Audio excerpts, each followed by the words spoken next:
Senate Foreign Relations Committee member, Nebraska Senator. You saw a little glimpse of him in Ashley's hit. Senator Pete Ricketts, who is leading this charge. Senator, and it's a bipartisan effort. You and Senator John Fetterman have introduced this bill. My question to you is, with respect, all due respect, what took y'all so long? Certainly one of the things that we, as a country, were waking up to back in the first Trump administration was the threat China faced. And when some of the things that have happened more recently, your reporter mentioned it in 2022 about the land purchase around Grand Forks. It's also happened around Fort Bragg in North Carolina. Some of the gate crashing that's gone on by some of these supposed Chinese tourists or things like that. That's really what's raised the awareness here. And frankly, one of the things that we've got to be aware of is that China is wishing us ill. We just also was referenced the attempt to bring dangerous fungus into the United States would be damaging to our crops. So I think part of it is we had to have the awareness raised. I'm relatively new to the Senate as well, but you also have to find Democrats who are willing to join on with this. So, anything in legislative branch is a process, and what we are getting there now to raise awareness and try and get this bill passed to increase the transparency about these purchases. And frankly, you're seeing it around the country as well, with certain states trying to go forward and actually ban Chinese from owning property and farmland in our country. I want to focus on that extraordinary arrest of those two Chinese students. I say students, I put it in quotes because first of all, they were postdoc grad students working on agricultural products. They had clear expertise in the area of agriculture at the University of Michigan.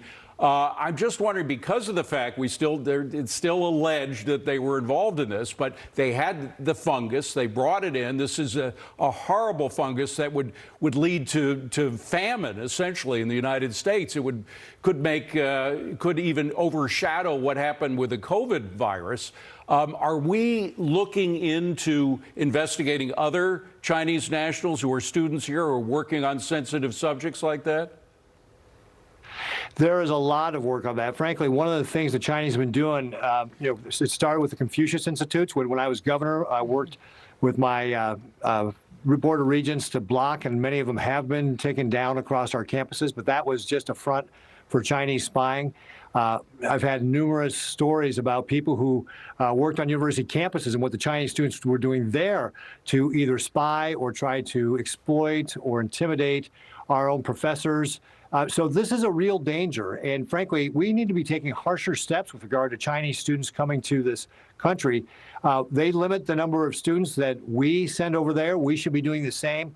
They also limit the amount of companies that can do business over there. YouTube can't be over in China. Why are we allowing their companies over here? So there's many places where we need to be blocking the Chinese access to our country because they are a communist nation that is seeking to overthrow us, and we should take that threat very, very seriously.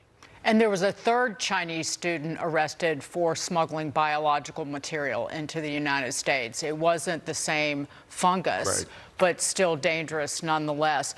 And Senator, on the topic of U.S. farmland, ICE is now resuming its operations at farms, plus hotels and restaurants after a brief pause. Border Czar Tom Homan appeared on Varney earlier today to talk about top priorities of these raids. Listen to this. I think what the status is right now is we continue operations on farms and hotels. However, we do it in a prioritized manner. A lot of worksite enforcement operations are based on criminal information, criminal investigations, such as forced labor, such as trafficking, and such as tax fraud and money laundering. Criminals first, national security threats first, but when it comes to hotels and worksite enforcement operations, we prioritize them and put the criminal operations first. Your reaction to that, Senator, because the Secretary of Agriculture, Brooke Rollins, had been advocating for to focus the raids elsewhere. And hearing from farmers, they have trouble getting people to come to work on their farms, people who are here legally because of these raids.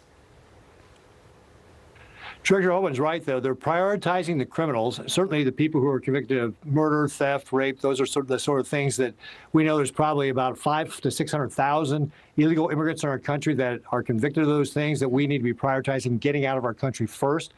But at the end of the day, if you came here illegally, you're breaking the law, and the law needs to be enforced. Now, do we want to help our employers be able to hire people legally? Yeah, absolutely. And if there's things we can do beyond E-Verify, we should take a look at what we can do to help our employers. But if you're here illegally, you're breaking the law. And one of the things that I want to point out that Mr. Homan said as well is about things like if you're tax fraud, if you're stealing somebody's Social Security number, that creates problems for them. That's identity theft. That was the case, for example, with one of the raids here in Nebraska around people who were doing identity theft, whether they were intentionally doing it or not.